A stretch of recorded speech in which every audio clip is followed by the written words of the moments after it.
Well, to finish, we are going to have a one-on-one conversation. Our final guest. Well, not every service has more than 1.5 billion users each month. 1.5 billion users each month. Launched in 2004, Facebook has made its mission to make the world more open and connected.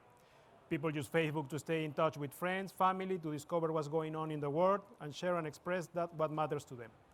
And a lot of things that happen in the world and matters to people is football. To discuss about this, we have Glenn Miller, when we are going to have a discussion with him about engaged millions that require not only content, but also adequate distribution strategies, measure the right things, and have a move fast startup approach. Glenn is the head of Sports and Entertainment Partnerships Europe and Middle East for Facebook, and he has a long experience in sales and marketing strategies in companies such as Ticketmaster Entertainment, AIG Live, and CAA. Ladies and gentlemen, please welcome Glenn Miller. Yes, we are going to sit down. We are all people. All right, done with the presentations today. Yes, thank you, Glenn, for being here. Thank you. That's very, very good for you. We have been talking a lot about this engagement. That is one of the most used concepts nowadays. It's a buzzword. Everyone uses it. And we have seen the numbers. Facebook is an engaging machine. But for all the experience that Facebook has as a company, what is really engagement? What is behind engagement? I don't know, it's interesting. I think when you look at engagement, there's so many different ways to define it. At the very core of it on Facebook, it's a like, a comment, a share, a video view, or something we've realized now is that a lot of people are taking in the content, but never taking in action. And so how much time you spend on a post is now engagement, right? If you look at some of the marketers, to them engagement is, was I able to post something and get them to open up their wallet to pay for something, and so now I've made money. But for us at the core, it's actually someone taking your content and wanting to, quote unquote, engage with it. So did they read it? Did they watch it? Did they hear it? And so for us, when we're looking at engagement, we want your content to get out to as many people as possible. So there is a problem that maybe us football clubs have with this focus in fans, having the ones who have many followers, many fans. What other tools, what other insights will be interesting for us to look at Facebook? Because Facebook is offering more than that. Yeah, and I think it's important when you think about Facebook, it's like Facebook for us is ink, right? We've got the blue app, which is what I think most people think about when they think of Facebook. We've also got Instagram, we've got WhatsApp, we've got Oculus, so all the virtual reality stuff. So that's actually all Facebook. When we're thinking about tools that people are missing out on, there's actually, I think, a lot. Because I think when we look at how organizations are setting up, is they're setting up for Facebook of last year. And then next year, they'll be setting up for what Facebook is now. And so, we quickly change and pivot what we're working on. So one of the biggest things for us is video and being able to look at your insights and understand, is video working for you? How do you get more video on there? Who's watching my content? Who's engaging with it? And I think insights on Facebook is a hugely missed opportunity because some people think, oh, I can see what time of day people are looking at my content, or I can see what countries they're from. But the more that you work with us, we actually say, to me it's very exciting with a marketing background, is we end up having the most data on your fans than yourself or anyone will ever have, because it's their true identity. When people fill out surveys, they want to be seen or perceived a certain way. When they're on Facebook, they're on them as their true self. And so we get to see easily, what mobile devices do they use, what brands do they like, what music do they listen to, and depending on who we're working with, sometimes they program their stadium based on the music interests that we have in our insights. Or I think a good one, like England Rugby, we've been doing their Sweet Chariot campaign, so the Carry Me Home is actually turned into Every Voice Counts. And so if you've ever gone to any of the England home matches, you will see that they're trying to get everyone to record themselves singing Sweet Chariot, which then has turned into the official single that was released today. And the only way to be a part of it was via Facebook. And what we found out was that looking at the insights, the top 2 artists for England Rugby were actually Ollie Murs or Ella Eyre. And so we ended up going with Ella Eyre, who now sang it. So it's really easy to make these decisions based off of the insights, but a lot of people don't think to check the insights. Or even with a working relationship with Facebook, we can provide this data if we're working with you, but it's also, what do you want to do next? Where do you want to go? Are you looking to get into a new market? and you haven't sold a global brand there, how can our data help you go out there and identify new brands in different markets and sell to them? And I think that world's very fascinating. And this is something that football clubs are not take advantage at full, you think? Or? I don't think that football clubs take advantage of that fully, because one, you have to request it from us, all of our privacy laws and everything. But once you have that data, a lot of people don't know necessarily what to do with it. And imagine if you went in today and someone handed you a list of here's all the brands that your fans like in the UK, a million light bulbs would go off. But a lot of times the question back to us is, okay, now what do I do with these brands? Mm-hmm. And for us, we want to go, okay, what are your objectives? Like, we're not the football club, we're the platform that's helping you reach all of these people. But let's use this data to help you make better decisions and hopefully help you make more money. Okay, but there is one thing behind and related to that. That is, for example, the organic reach of Facebook. The organic reach has been reducing, and you maybe can think that you have 40 million fans in Facebook on your football club and you're going to reach all of them. That's not true. But maybe these insights can help you to be more precise and more rich. That's a real opportunity. That's something. Why this happened in the organic reach, and why? Yeah. What football clubs needs to do to confront this situation? Yeah. So organic reach, it's organically going down, right? It's not a lever that Facebook is pulling or anything like that. If you think about it, the average person has about 1,500 stories on Facebook they could see a day, and they end up being served about 350 because that's all that they could take in as a human in the amount of time that they're spending on Facebook every day. So it's more competition for the newsfeed. If you're thinking there's 1.5 billion people every month and now 1 billion people on Facebook every day, they're all publishing multiple stories a day. The average football club does 13, 14 posts a day and translates them all into, on average, 7 languages. And so that's just one page. And so now you're competing against everyone else in the ecosystem. And what's most important in this ecosystem is the connection between real people. So Facebook was created because of you and your friends and how you want to connect with them.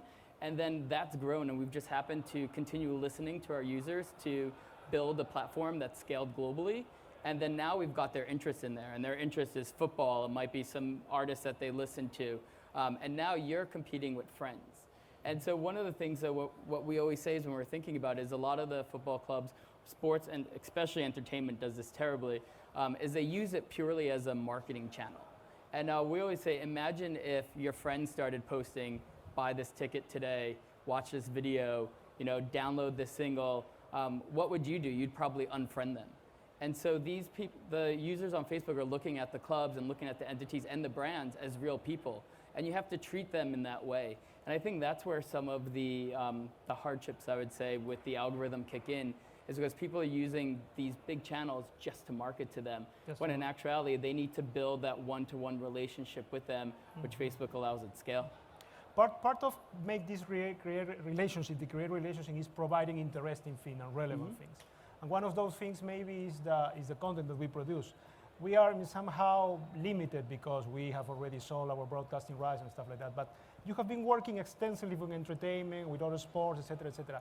What content is relevant for a football fan beyond the highlight? Because we cannot use the highlight every day, and we cannot be having conferences with Cristiano Ronaldo every day. What other things that we must look at? I think let's look at the game first. So if you're looking at the game, what we've seen is the biggest conversation starts right when the squad's announced. So we saw, as Julian was saying, it used to be people were just typing out who the squad lineup was. Then they went to photo, and now because video on Facebook is so massive, they switch it to exactly what you see on TV. But then they come back and just do, text, oh, I scored a goal, or whoever scored a goal. And then they go dead silent once the match is over, or they do a photo gallery. And what we've seen that there's 3 moments during a match that someone should pay attention, and the club should really be involved. One is the lineup announcement. 2 are the highlights during the match, because at the end of the day, the fan doesn't want minute-by-minute updates. Like we've seen this time and time again. They want to see what are the big moments, and those tend to be, it's start of the second half, it's full time, it's a goal, it's a penalty, whatever those are, that's what fans want. And they want you to share that content so they can all aggregate around it and have a conversation. But then the biggest moment is when people are either really upset or really happy at the end of the match. And that's normally always when clubs go dead silent. And one of the ones that we went really hard with this on was Arsenal, and created, if you go after any home match on their Facebook page, within an hour of the game ending, they do the final whistle. And so it's a 2-3 minute video show on Facebook where they have a player that comes in, they get interviewed for 2 minutes with questions from Facebook, Instagram, and they talk about the match. And so now, if they're trending, this content's always at the top. You have to look for those opportunities to be a part of the conversation instead of trying to create one on your own, right? Everyone's got their routine every single day. They might wake up, take a shower, check Facebook, go to work. You have to be a part of that routine, so you need to interject yourself into the conversation that's happening. Outside of the match, people love training, people love seeing the announcements and all that fun stuff, but where I think there's a big missed opportunity is being able to work on the broader football ecosystem, because a lot of times with the clubs, they're so afraid of getting the footballers to do things, they're afraid of working with the pundits or any of the legends, but at the very center of that is the club. And then the next level of fans that you can get is going to come from the players. And then the next level is coming from the brands, and then the legends and the broadcasters. It's an ecosystem. And the ecosystem. And I think if clubs can work more closely with the ecosystem, they're not only going to reap the benefits on engagement, but they're going to get more data, be able to sell more commercial opportunities to these fans, because there's so many more out there than just those who like their page. We have almost 500 million football fans on Facebook each month, and on Instagram, 1 out of 10 people are connected to a football account on there. So the opportunity is huge. But if you're a club and you only have 10 million people on there, but one of your players might have 20 million, we can see, there's a good one that we were looking at where the club actually had 30-something million. The player has 25, but only 1.5 million of the players' fans actually like the club. And so that's a big opportunity right there, yes. Because the average sport fan likes 6 players, 5 clubs, and 1 league. And so, you have to remember there's a hardcore fan and then there's a casual fan.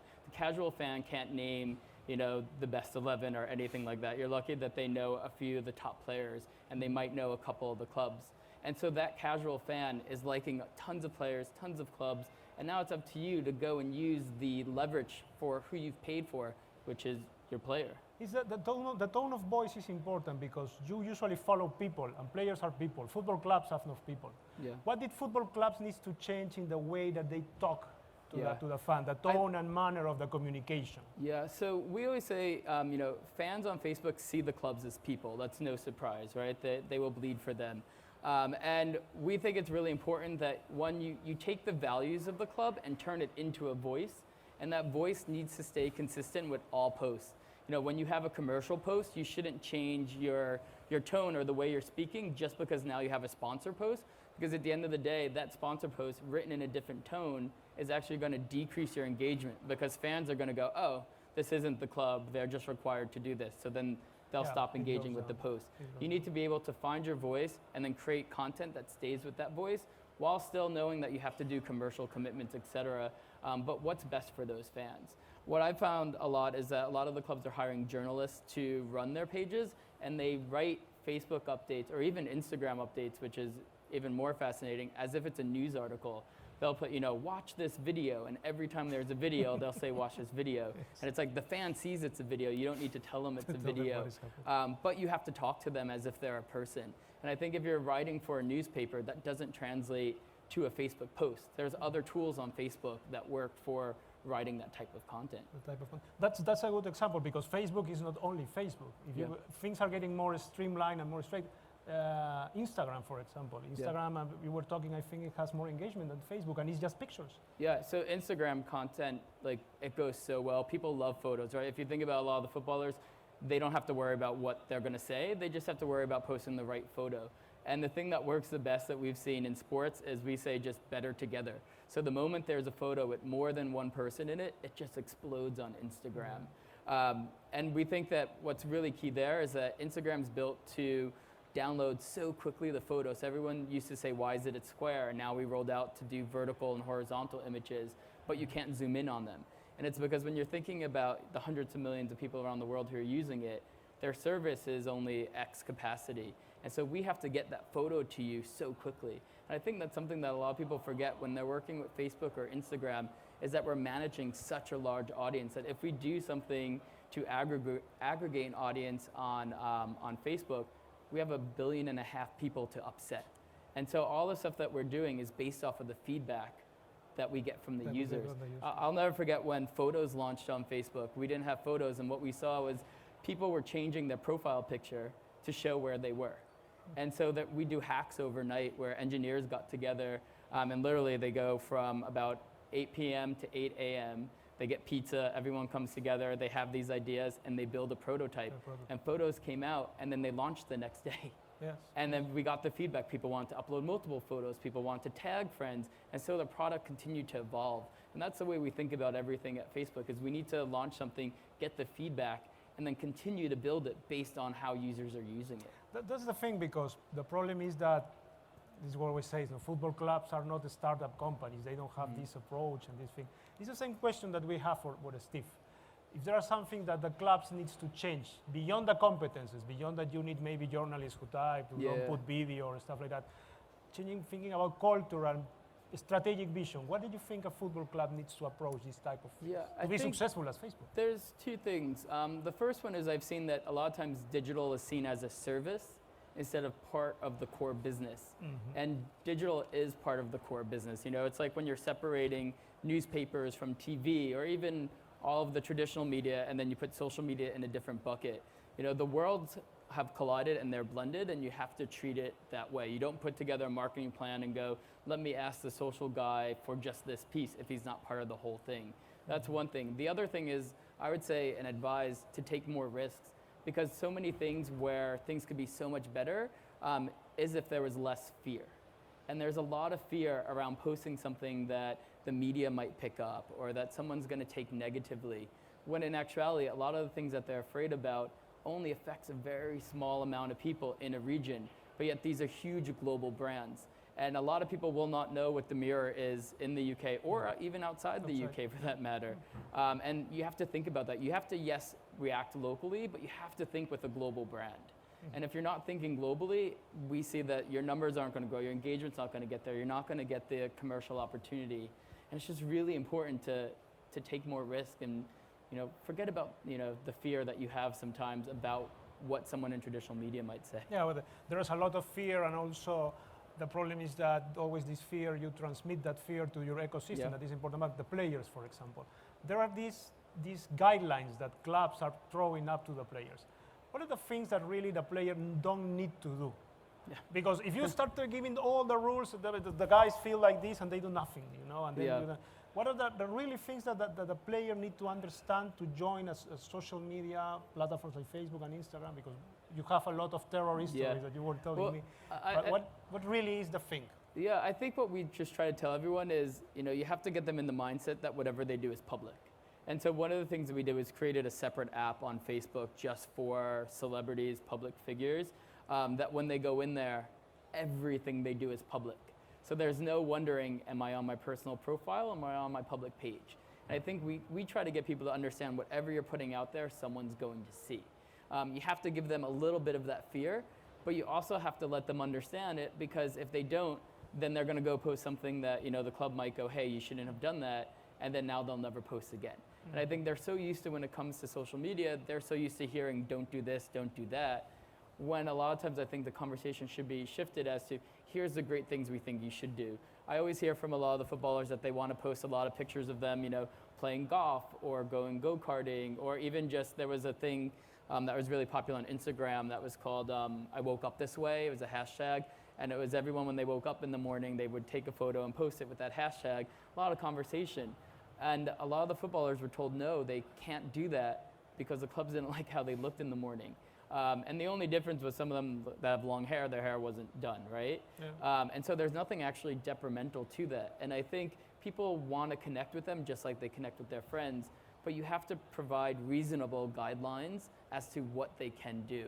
Otherwise, they just shut down. And what we end up finding is they have a private Instagram or Facebook account and don't tell anyone, and then the club asks to remove it, but it's their own private account. It's impossible to do that. Who has less fear, the club or the sponsor? Who is pushing the limits here?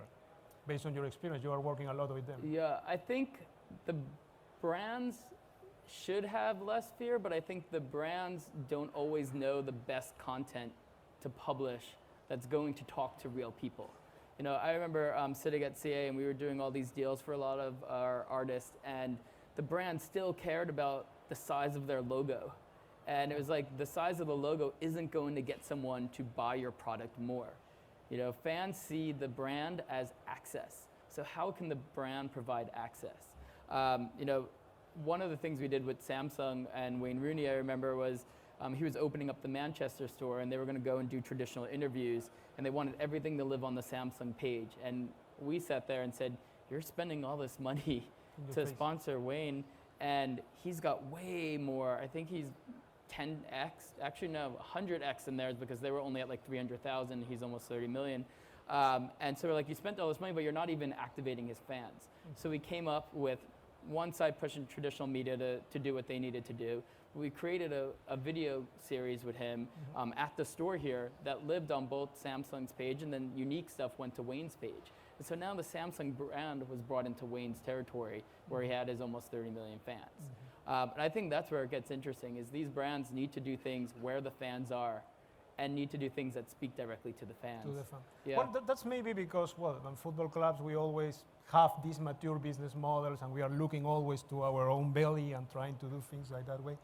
One trend that goes with that is this thing that it says, it's me who has to have the fans in Facebook. I don't own the fans in Facebook because I don't have the email, I don't have the access. So there is all this trend that came from many years ago that says, many people say, no, you don't have to be in Facebook. You can have Facebook, but you have to develop your own CRM. You have to develop your own Facebook. Your Barcelona Facebook, your Arsenal Facebook. It's a standalone proprietary tool inside the club for CRM. Everyone wants ownership. Everyone ownership. It is something that is logical. This is a trend. Nowadays, there are big football clubs that are closing deals with big technology companies and for sponsorship, and part of those deals are based on that, create the ownership CRM system. Yeah. It is something logical. It is something that... I think there's two parts here. I think one is, Facebook has built a platform to allow anyone, whether it's a club, a footballer, a brand, a musician, to come on board and utilize all the tools. Everyone has the same access to all the different tools on Facebook. We don't build something out because you're bigger or smaller or spend more money. Everyone has the same access to the tools. So we've listened to the audience, and we've built this huge community of 1.5 billion. And now that they're here, I think what you've seen in earlier presentations is people want you to tell your fans, like, we're here, and drive traffic to them. I think that's where Facebook was 11 years ago when we started, was going, hey, we need you to drive traffic to Facebook. Tell your fans you're on Facebook. But then now, over the last decade, we've become the biggest country, the biggest web destination, et cetera. And now that they're here, it's up to the entity, so in this case, the club, to decide what do they want those fans to do. Do they want them to engage with the content on Facebook? Do they want to take them and have them sign up for CRM? Do they want them to buy something? The fans are there. You now need to take them and bring them into where you want them to go next. But one of the things that I would say is, when you think about why Facebook's grown, it's because of the feedback that we've gotten. We've given people a unique opportunity to talk to their friends, talk to their family, and talk about things that interest them. If you're taking them out of their routine, you better have a really amazing reason as to why they should break their routine and go into your experience. Yeah. And I think a lot of times, we see it that the world is mobile first, but a lot of people haven't built mobile websites, or they think the app is the be-all, end-all. Yeah. But getting someone to download an app and keep using it is really hard. I mean, we know it. We've created apps that don't always work, and we kill it and take the technology and use it on something else. But you need to think, great, I've gotten someone over to my website, or I've gotten someone over to my CRM tool. Now what am I doing with this data? Them clicking share my data with you, that's a big move for them. And now you have their trust.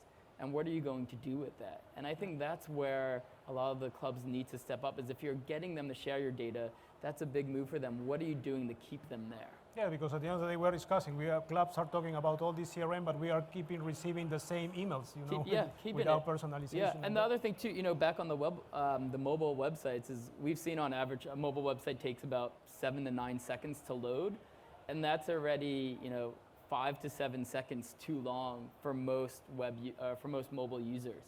And so we sit there and go, no one. I always forget the phrase, but something like no one's problem is someone else's problem, something like that.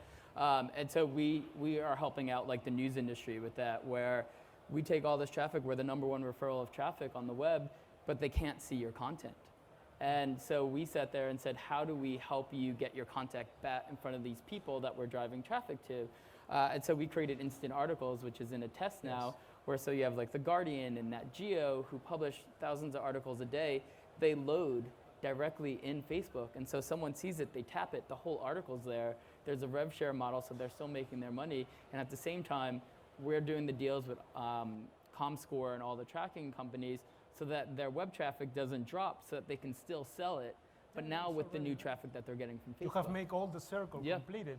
That's a good idea. At the end of the day, but Facebook is a big CRM system. The thing is that you are offering the clubs the possibility to use all your insights to make, for example, a sponsor post and try a sponsor message, and use all the insights that are very powerful to have in Facebook. But there's a problem of knowledge. Clubs don't know that. And there's so many tools even just outside of insights. You know, we heard from a lot of our partners that they didn't like that during a live match that the post would still show up in newsfeed after the match was over.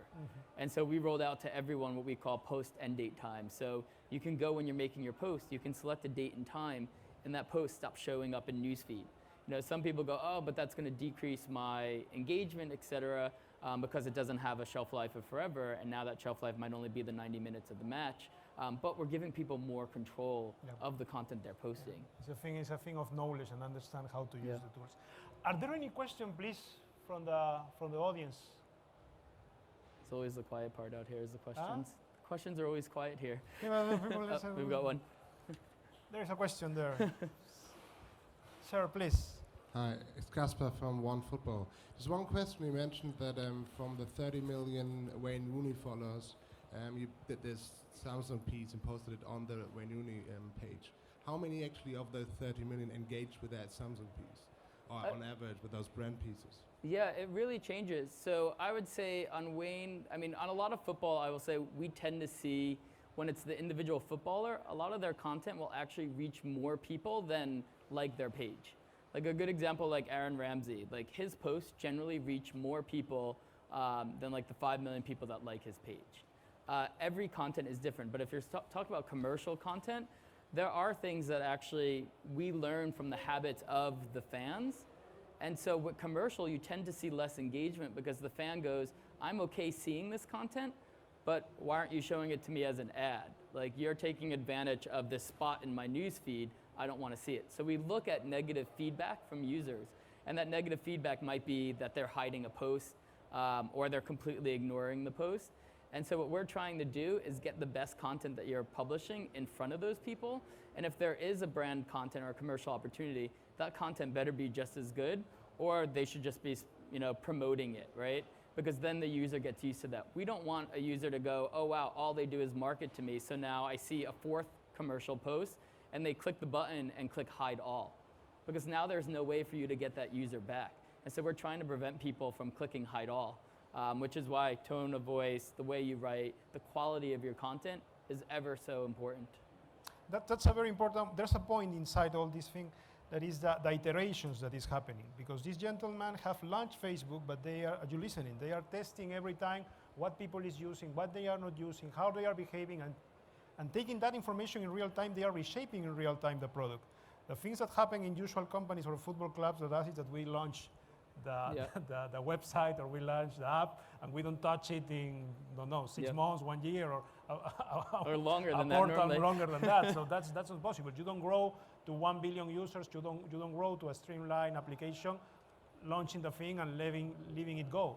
You created it. You developed it. And I think there's another tool too that we saw is you know, you think your fans like everything you're doing, but you might be posting about a car sponsor. And so maybe instead of showing that post to everyone, maybe you target your fans who like cars. We saw this with BuzzFeed, right? BuzzFeed posts a ton of content on Facebook. All generally goes viral, except this one post that they made about this rapper Kendrick Lamar, and it bombed. No one engaged with it because the people that saw it first did not like Kendrick Lamar, started doing negative feedback, hiding the post. So what they ended up doing was reposting it, but they targeted their fans that like Kendrick Lamar. And this is a free tool, so if you go in and post on Facebook, you can select all of these different targeting mechanisms. And the post blew up because the initial people who saw it were people that were already interested in Kendrick. And so from there, they decided to share it, and their friends got to see it, and it just exploded from there.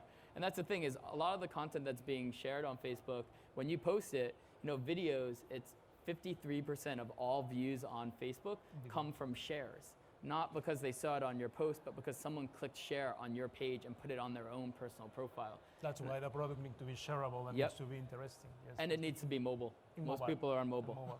Because I think that nowadays no one thinks in mobile concepts, no, mobile interfaces. Yeah, out of all of our people, I think it's 1.3 billion out of them are on mobile every month. So that's more than a majority of our users. Another question. The gentleman there, yes. There he goes, the microphone. Yes. Hi Glenn, Neil from Shot Glass Media. Yep. I wonder if you could share any information on content ID system in terms of video. How far away is it? So if you go, so everyone can bookmark this page, media.fb.com. We put all of our announcements on there. We also put best practices up there. We announced last week that we're testing out our content ID system with a few US partners because we're starting video monetization, and we know that before we do that, we need to make sure there's content ID. So we have just started it, and it's with a very few number of people in the US, and then it'll continue to roll out from there.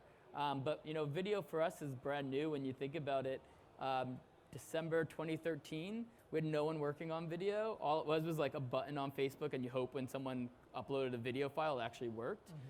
And then now, fast forward, our last number was April, which was 4 billion views a day. We had 3 engineers working on it, and it's just exploded from there. So this is something that we're ramping up really quickly, and we know we need to continue developing tools, and we'll get there, and we'll get there really quickly as we do with most things. But it does take time for us to get there, especially because we shift so much and see where the opportunity is, and then take a team off of one project, move them to over here. So it's very fascinating. Yeah, it's fascinating, and the way that is progressing. You're always on your toes. All the time and always working. All the time and always working. There is another one, or yes? Right there. The lady, please. Madam. Virginie Bernard from Laurus. You talked earlier about the instant article. I'm quite interested on that. Do you have any timeline on where you will be launching that and where we will be able to start to use it? Yeah, so we're still working. So it's in, we're moving to beta mode. So we were in alpha the last couple months, and we're moving to beta mode. We don't have the exact timeline yet as to when it'll be available more broadly. But we are signing up more partners. The key thing there is, how many articles do you publish? Can you build a sustainable system to get these articles ingested into Facebook? And then how does the sales mechanism work? Because we all know with the ever-changing EU laws, we always need to be on our toes and deal with all the privacy and the data requests and everything. But we don't have an exact timeline as when we'll move out of beta into the open market. But there is a website, I think it's instantarticles.fb.com, and you can see all the information there, and I think they even take requests as well, so there's some people who are interested in it there. Thank you. Someone else? I have one question that, because I can try recollecting some idea. We were talking about the stadium. There is another trend. One is the trend of the CRM, and I want to have ownership, and the other trend in football clubs is the connected stadium experience. And we are expending in football clubs a lot of money in connected and provide Wi-Fi, because we are telling the people that we have been told that people is going to use extensively social media. But you have been mentioning that Facebook is for Facebook, that is one of the bigger ones, is just for the beginning, the middle, and the end of the game. So is this Facebook for the fan who goes to the stadium, or is for the fan who stays at home? So it's for both. So I think when you're at home, those are the moments that you want. And when you're in the stadium, you want to share your emotions, you want bragging rights, all those things that add value. What we've seen though is that it started out that people wanted to put text on the LED boards if they even had LED boards. And what we saw is text actually doesn't increase engagement. It has zero impact on what you're doing in a stadium. Instagram, interestingly enough, people share so many photos. That's an amazing mechanism to put on the screens, is because you want people showing their excitement. You don't want it to say like, go England, Glenn Miller. Like, no one, at the end of the day, people don't really care about that. What we've seen actually this move towards are a couple things. One is aggregate information. So we've done it at, with Champions League, we've done it at their final, Formula One. and it's ranking the conversation. So it's which team is going to win. And so I remember last year in Lisbon, there's more conversation happening around Atletico than there was around Real Madrid on Facebook. Yeah. And it was something like 70 to 30%. And that being shown on the LED boards made the Real fans go, I need to post more. And then it made the Atletico fans go, yeah, we're winning, need to post more here. Yeah. And so you've gotten people to engage with your content. The other part of that was that Formula One doing the racers and how they actually were stacking up on conversation, because you could see as the race was happening, people moving up and down depending on what was happening. And that got people to engage with your content. And that's what I think you need to think about when you're doing the connected stadium is, what's your end goal? If it's just to put a message up there, go sell it to a sponsor. Yeah. But if you're trying to get people to create more content, engage with your brand, then let's come up with the creative things. And we work with a lot of tools. We have internal tools for free things to create what we call InstaWall. So it's a plugin, you just type in a hashtag, approve a bunch of photos, automatically powers all your screens. Same we did it with Man City and their Tunnel Cam, because their Tunnel Cam some of the most watched content that they have. And we take over their screens and show all Instagram photos of their fans. And if you imagine, if it's photos, then next it moves to everyone clapping. Yeah. And so if you're walking out, you're getting the cheer before you actually walk into the stadium, because there's more fans who can't be there. The other side of that, though, is the technology. We know when you go into most stadiums, you don't have access to internet. So we've been working on some like Facebook Wi-Fi things that allow, if you've got let's say you've brought internet into the stadium, but you want to know how to let people connect. We have these little routers that you can plug in and let people sign in free through Facebook, and they automatically check in to your venue. So now you create a whole nother conversation. Or we've been testing out beacons, where you just set up different beacons around the stadium, and as long as they have Bluetooth, they walk by, connect to it, and you can push out any content. They can interact with it. Yeah. So we're creating our own opportunities, but we're using our API and third-party partners out there to develop really creative stuff. But again, I think what's really important is the aggregate and what do you want to get out of it, instead of just putting a message up there. Okay. Oh, at the end of the day, it's about behavior, it's about analyzing what people is doing and work over that, not just on assumptions and about what do you think that from your own vision of Glad needs to be done. Well, it has been a very great conversation, Glenn. I appreciate very much. Please give an applause to Glenn. He's also going to be around here, so please join him, approach and talk about him. Ladies and gentlemen, this is the end. Thank you very much. I think it has been a very interesting afternoon. There are a lot of things that we have learned. The most important thing you keep in mind is that it's not all about techniques and about things and little stuff that you need to do in football clubs. Maybe it's a big change about the culture and about the way that you do things, okay? That's important to take in account, and there is a big change ahead, so let's go. Have a nice afternoon and enjoy the rest of the conference. Thank you very much.